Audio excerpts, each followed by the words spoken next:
جی شکیل بھائی۔ جی السلام علیکم ورحمۃ اللہ وبرکاتہ۔ آپ سب سے بڑی معذرت کے ساتھ، چونکہ میرا عشاء کا ٹائم ہوتا ہے، پھر اس کے بعد مسجد میں کوئی درس دروس کا بھی سلسلہ ہو رہا ہے آج کل، تو پھر اس میں لیٹ ہو جاتا ہوں، تو انتہائی معذرت کے ساتھ میں حدیث پیش کرتا ہوں۔ چونکہ ہم نے حدیث پچھلی درس میں ہم نے پیش کی تھی، حدیث کا عنوان تھا ایک مسلمان کا کسی دوسرے مسلمان بہن بھائی کسی بھی انسان کی تنگ دستی پریشانی کے حالت میں مدد کرنا، عیب پوشی کرنا اور علم حاصل کرنا اور عمل کی فضیلت، ان چیزوں پر مشتمل تھی حدیث کا جو متن تھا۔ اس میں اس حدیث میں چند ایک فوائد بیان ہوا ہے، چونکہ حدیث لمبی تھی اس لیے ہم نے فوائد اور احکام بیان نہیں کیا تھا۔ آج اس حدیث کا ہم جو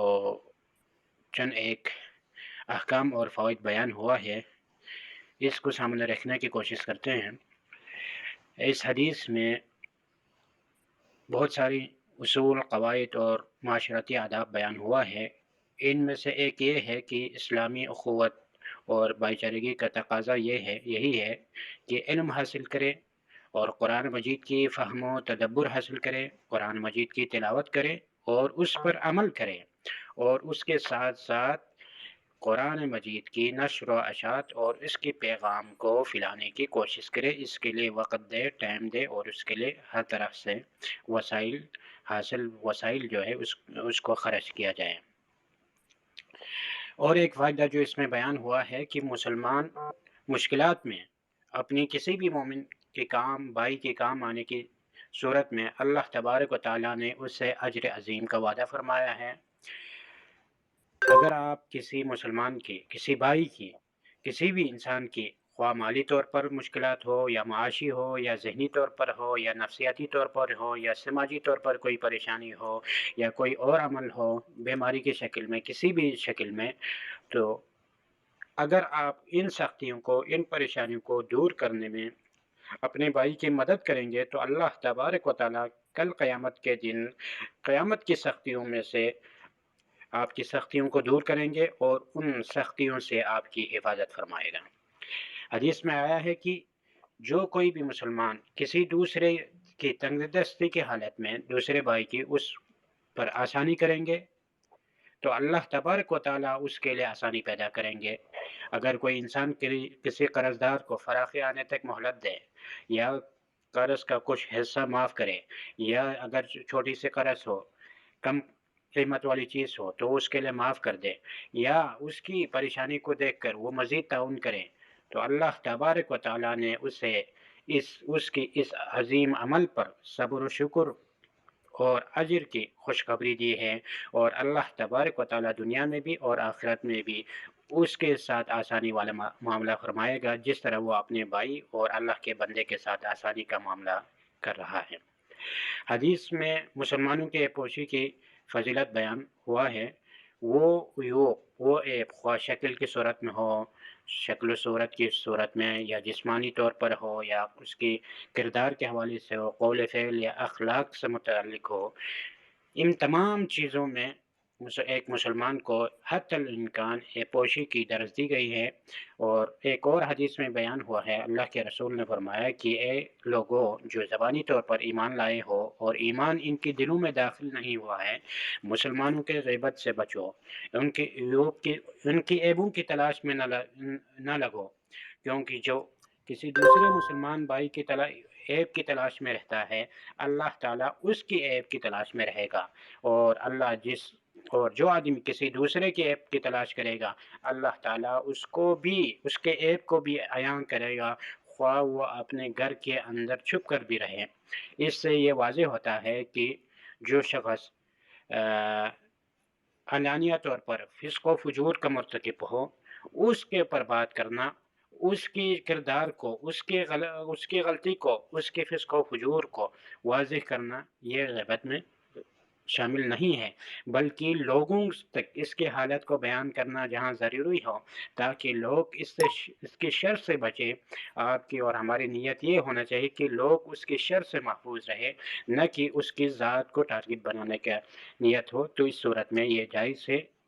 یہ چیز غیبت میں شامل نہیں ہوتی ہے۔ اس حدیث میں ایک اہم قاعدہ بیان ہوا ہے کہ کسی بھی عمل کا جزا اس کی اپنی جنس سے ہوگا،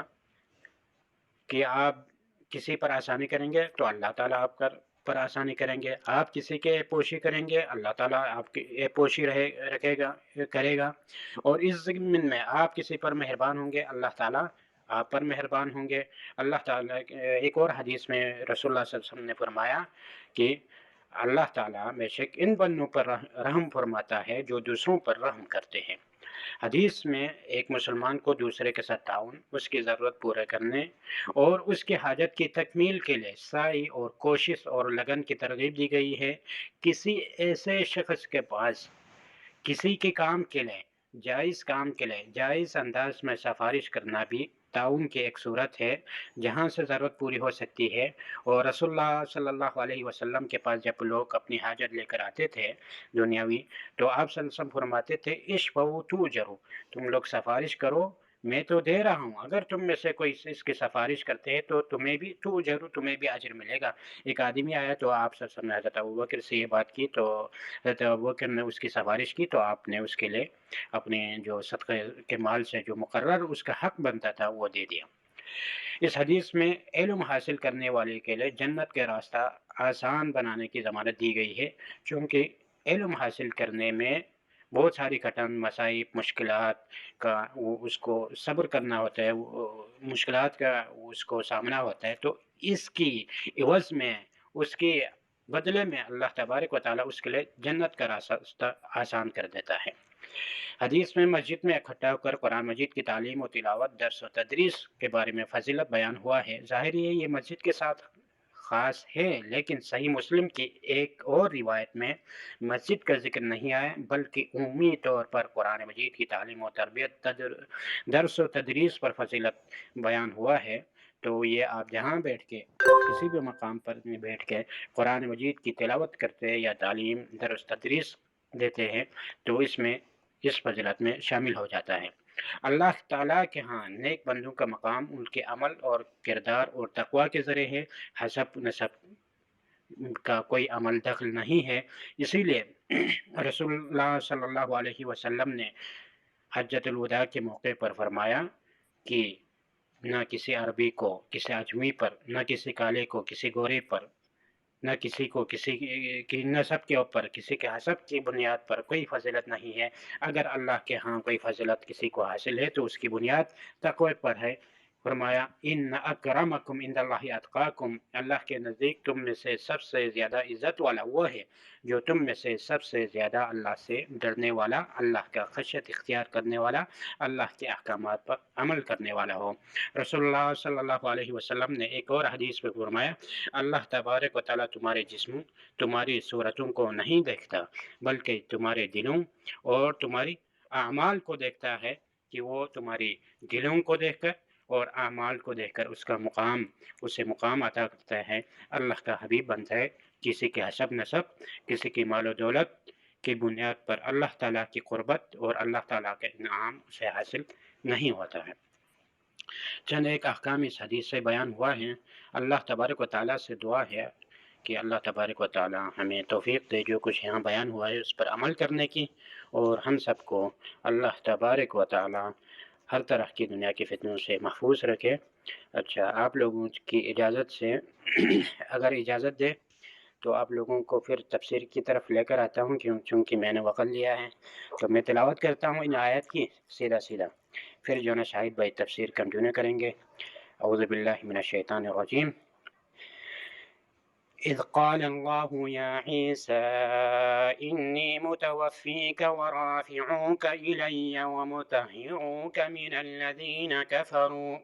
وجاعل الذین اتبعوک فوق الذین كفروا إلى يوم القيامة ثم إلي مرجعكم فأحكم بينكم فيما كنتم فيه تختلفون فأما الذين كفروا فأعذبهم عذابا شديدا في الدنيا والآخرة وما لهم من ناصرين. وأما الذين آمنوا وعملوا الصالحات فيوفيهم أجورهم والله لا يحب الظالمين.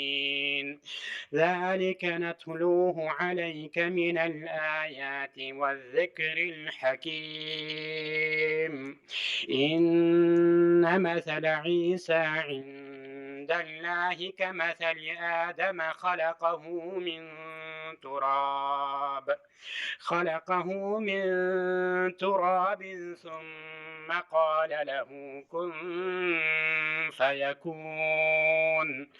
الحق من ربك فلا تكن من الممترين.